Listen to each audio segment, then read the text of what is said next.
राज्यभरात उमटत आहेत. शिवसेना शिंदे गटाच्या वतीने ठिकठिकाणी आंदोलन केले. टिळक भवनवर देखील आता गेले होते, तिथे देखील आंदोलन केलं. मला वाटतं ज्यांनी माझं वक्तव्य नीट ऐकलं नाही किंवा ज्यांना ते समजलं नाही तेच लोक फक्त आंदोलन करत आहेत. एकच पक्षाचे लोक आहेत असं मला वाटतं. पण माझी त्यांना विनंती आहे की मी काय बोललोय ते नीट समजावून घ्या. पूर्वग्रह दूषित असून तुम्ही काहीतरी वक्तव्य करू नका. महाराष्ट्रातली जी परिस्थिती देशातली बिघडलेली आहे ती कुठेतरी सावरायचा प्रयत्न आपण सगळ्यांनी केला पाहिजे. माझं एकच निवेदन कालही होतं, परवाही होतं, आजही आहे, पुन्हा आहे की आतंकवादाचा कुठलाही धर्म नसतो. आतंकवादी हा आतंकवादी असतो, गुन्हेगार असतो, तो खून करतो माणसांचे, निरपराध माणसांचे बळी घेतो, विधवा होतात बायका, मुलं पोरकी होतात आणि त्या आतंकवादी कारवाया आपण आपल्या देशात थांबवल्या पाहिजेत. मग त्या कुठल्या प्रांतातून, कुठल्या धर्मातून, कुठल्या जातीच्या आहेत याचा काही विचार न करता कायद्याप्रमाणे त्यांच्यावर कडक कारवाई केली पाहिजे. जेव्हा मोठे राजकीय नेते म्हणतात की नाही हा धर्म आतंकवादी होऊ शकत नाही, तो धर्मच आतंकवादी असतो, हे बरोबर नाही. तुम्ही न्याय प्रक्रियेला प्रभावित करायचा प्रयत्न करताय. तर माझ्या विरुद्ध बऱ्याच लोकांनी ट्रोलिंग केलं, टीका केली की हिंदू आतंकवादी होऊ शकत नाहीत वगैरे. तुम्ही आतंकवादाला कुठल्या धर्माची जोडू नका. आतंकवादी ही आतंकवादी आहे, त्याचा कुठलाही जात, धर्म, रिलिजन, मजहब काही नसतो.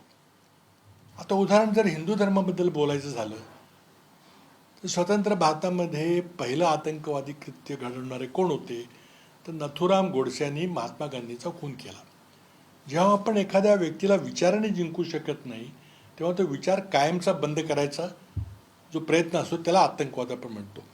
आणि भारतातच आहे असं नाही, अनेक राष्ट्रात आहेत. अनेक लोक, विचारवंत लोक आतंकवादाचा उपयोग एक राजकीय ध्येय साधण्याकरता, पॉलिटिकल ऑब्जेक्टिव्ह करता करतात.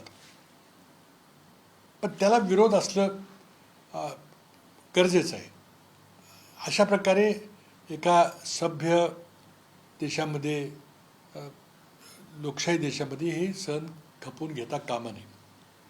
आता मी आपल्याला सांगितलं की बाई प्रत्येक धर्माचे लोकांनी आतंकवादी कारवाया केलेली आहेत. अगदी सुरुवातीला आपण भारत स्वतंत्र झाल्यानंतर नथुराम गोडसे यांनी महात्मा गांधींची हत्या केली. कोणत्या धर्माचे होते नथुराम गोडसे? त्याचबरोबर अरे क्या करे तो बंद करो ना, उघडू नको था पुन्हा घ्या जरा बस रुको तुम्ही बुलावंगा था बाना समज करा अभि रुको किसका ये थांबा सर मी आता एवढ्या तिघांना दिलं ना, तुम्ही उशीर आल्यानंतर देतो तुम्हाला, आता गडबड ना करू. एकदम सारखे डिस्टर्ब करता मला, त्या बंद करता ते फिर से लोग. तो कहाँ से लोग? नथुराम गोडसे. अच्छा, नथुराम गोडसे हे कुठल्या धर्माचे होते? दाभोळकरांची हत्या कुणी केली? पानसऱ्यांची हत्या कुणी केली? गौरी लंकेशला कुणी मारलं? अगदी नक्षलवादी कारवाई करणारे कुठल्या धर्माचे लोक आहेत? राजीव गांधींची हत्या तामिलीनी, LTTEच्या तामिळ लोकांनी केली, कुठल्या धर्माचे ते होते? मणिपूरचा हिंसाचार कुठल्या धर्माचे लोक करतायत? त्यामुळं हिंसाचाराला धर्म नसतो, एवढंच माझं प्रतिपादन आहे. तर माझ्या मित्रांना मला सांगायचं की तुम्ही गंभीर विचार करा. आणि आज हे सगळं प्रकरण चाललेलं आहे, मालेगाव चाललेलं आहे, तिकडं मुंबईच्या सिरियल बॉम्ब स्फोटचा निकाल आत्ताच आला, जवळजवळ किती वर्षानंतर. 2007चा खटला आहे, 2008चा खटला आहे. त्याचबरोबर तिथं पहलगामच्या आतंकी लोकांना मारलं असं सांगितलं गेलं. सगळं आजच का होतं आहे? तर आज संसदेमध्ये, म्हणजे 2-4 दिवसापूर्वी संसदेमध्ये सिंदूरवर चर्चा चालू आहे. पंतप्रधानांना उत्तरं द्यायला त्यांच्याकडे उत्तरं नाहीत. त्यांची संसदेमध्ये अक्षरशः फजिती झालेली आहे. राहुल गांधींनी त्यांना थेट प्रश्न विचारला, ते निरुत्तर झाले. आणि त्यामुळं ती सगळी प्रक्रिया थांबवण्याकरता, हे लोकांचं लक्ष विचलित करण्याकरता हा सगळा टायमिंगचा विषय आहे. आता मी जे बोललो ते एवढंच बोललो की कुठल्याही धर्माचं आतंकवादी हा धर्म आहे असं म्हटलेलं मी कधीच म्हणणार नाही. उलट त्याच्या विरोधी मी बोलतो. माझं म्हणणं एवढंच आहे की आतंकवादी आतंकवादी आहे, त्याला कुठला धर्म जात नसते, आणि जो आतंकवादी असेल त्याला शिक्षा झाली पाहिजे, एवढंच माझं म्हणणं आहे. सर तुम्ही आता जो मुद्दा उपस्थित केला की पंतप्रधानांना कुठेतरी उत्तर देण्यासाठी हे सगळे विचलित करण्याचे मुद्दे आहेत. 2 कोर्टाचे महत्वाचे निकाल होते 2006 आणि 2008चा. तो जर आपण पाहिला असेल तर तुम्हाला न्यायालयाच्या पण निर्णय प्रक्रियेवरती प्रश्नचिन्ह उपस्थित करायचंय का? न्यायालय पंतप्रधानांना वाचवण्यासाठी अशा वेळी निर्णय देते का? बिलकुल नाही. न्यायालयावर माझा बिलकुल आक्षेप नाही. प्रश्न असा आहे की खटला NIA चालवते, प्रॉसिक्युटर हे NIA आहेत. ही 2008ची जी घटना आहे, पहिल्यांदा नाशिक जिल्हा पोलिसांनी हा खटला चालवला. त्यानंतर त्या तत्कालीन काँग्रेस सरकारने हा खटला अँटी टेरर स्क्वॉडकडे गेला, कारण ही आतंकवादी कारवाई होती म्हणून. 2011 साली केंद्र सरकारने तो खटला केंद्रीय NIA कडे दिला आणि 2014ला नेतृत्व बदल झालं. अमित शहाच्या नेतृत्वाखाली NIA काम करू लागलं. आता कोर्टाने काय म्हटलेलं आहे की NIAनी जे प्रॉसिक्यूट करतायत, खटला चालवतायत, त्यांना आमच्यासमोर ठोस पुरावा सादर करता आला नाही. आणि एकदा NIAने सांगितलं की आमची केस संपली की कोर्ट निर्णय देतं. त्यामुळं आता कोर्टाने काही वेळ ठरवली नाही, NIAने ठरवली वेळ. आणि NIA कोणाच्या नेतृत्वाखाली काम करते? ते NIA अमित शहाच्या नेतृत्वाखाली काम करते. त्यामुळे हे बिलकुल खोटं आहे.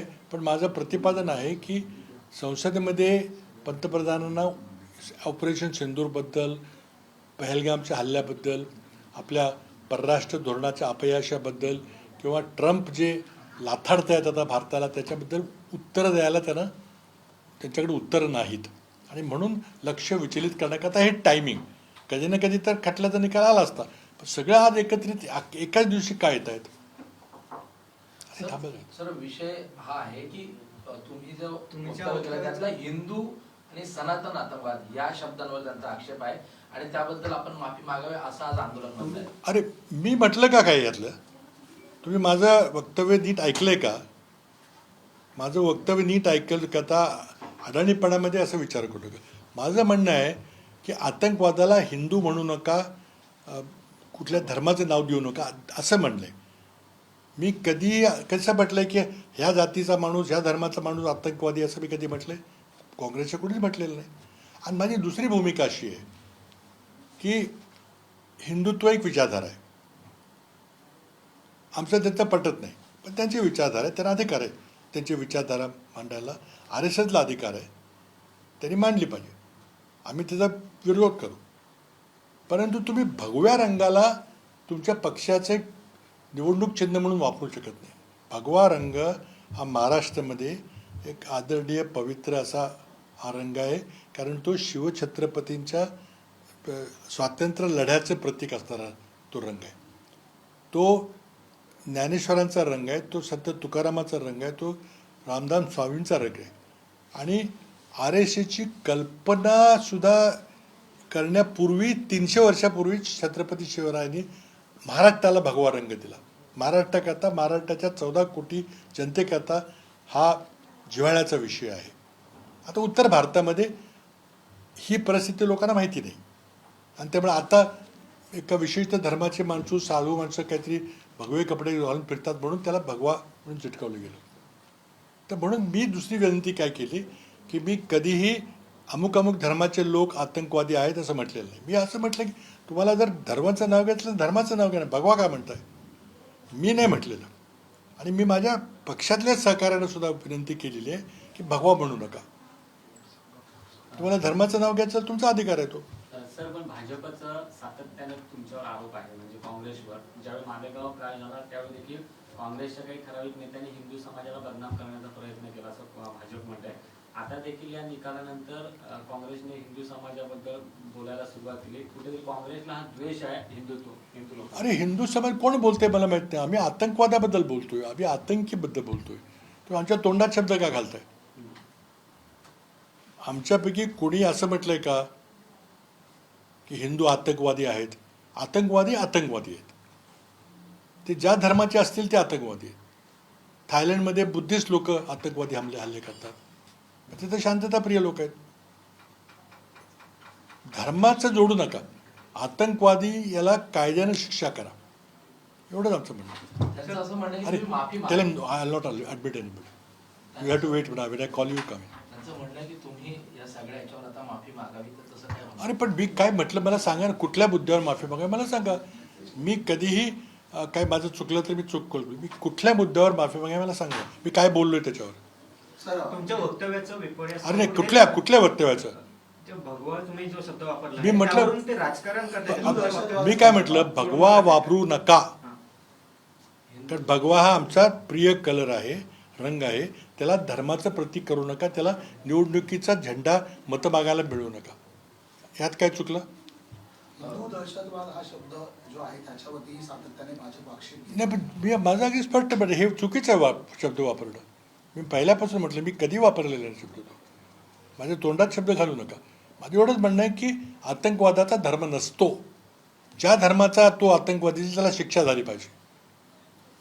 सर थोडासा वेगळा प्रश्न आहे. काल मुख्यमंत्र्यांनी पंडित जवाहरलाल नेहरू यांनीच मुंबई सगळ्यात आधी वेगळी करण्याचा घाट घातला होता असं प्रकारचं वक्तव्य केलंय. का कसं पाहताय? सीएम असं बोललेले आहेत मुख्यमंत्री फडणवीस की आता मला वाटतं ते इतिहासाचं इंटरप्रिटेशन ते वेगळ्या पद्धतीने करतायत.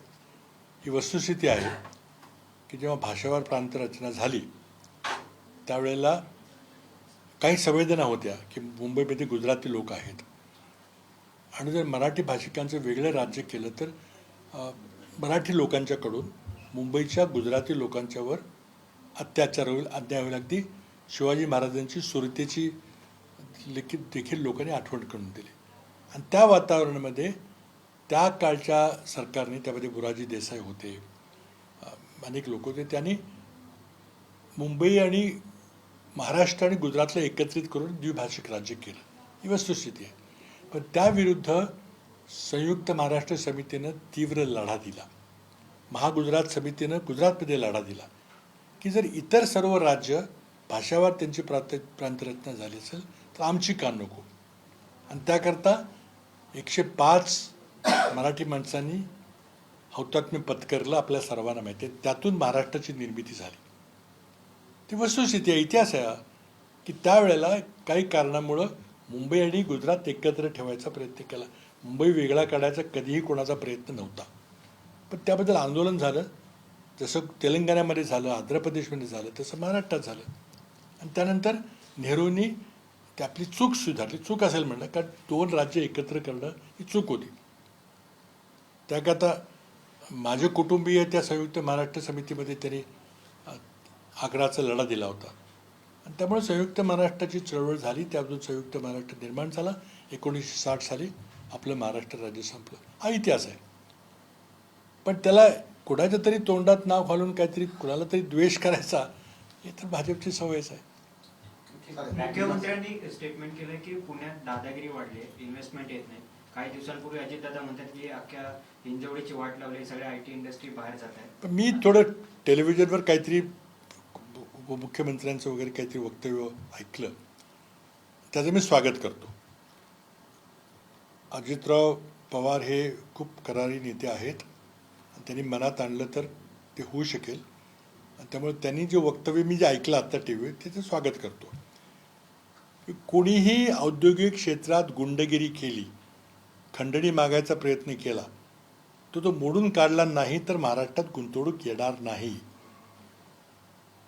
अजित पवार म्हटले ते खरं आहे. हिंजेवाडीचे उद्योग आज इतर राज्यात चाललेले आहेत. महाराष्ट्रात रोजगार निर्माण होणार नाही. आणि त्याकरता जेव्हा भाजपच्या एका नेत्याकडून आणि या महायुतीच्या एका नेत्याकडून बीडमध्ये जेव्हा सरपंच देशमुख यांचा खून झाला फक्त खंडणी करता, आणि त्या खुनाचे अजून खरे गुन्हेगार अजूनही सापडलेले नाहीत. कोणाला तरी राजीनामा द्यावा लावलेला आहे, त्याला पुन्हा घेतील मला खात्री आहे. परंतु खंडणीच्या घटना महाराष्ट्रात होत आहेत म्हणून महाराष्ट्रात गुंतवणूक येत नाही हे वास्तव आहे. आणि जर सरकारला कळालं असेल, मुख्यमंत्र्यांना कळालं असेल, अजित पवारांना कळालं असेल तर ती चांगली गोष्ट आहे. मी तर सुचवलं होतं की स्वतः मुख्यमंत्र्यांनी आपल्या कार्यालयामध्ये खंडणी बहादुरांचा बिमोड करण्याकरता एक विशेष कक्ष निर्माण करावा. कारण यातले बरेचसे खंडणीखोर राजकीयदृष्ट्या फार मोठ्या व्यक्तींशी जवळ आहेत. मी नावं सांगू शकतो, सरकारला माहिती आहेत ती नावं. तर यांचा बिमोड एखाद्या SP ला किंवा एखाद्या कलेक्टरला करता येणार नाही.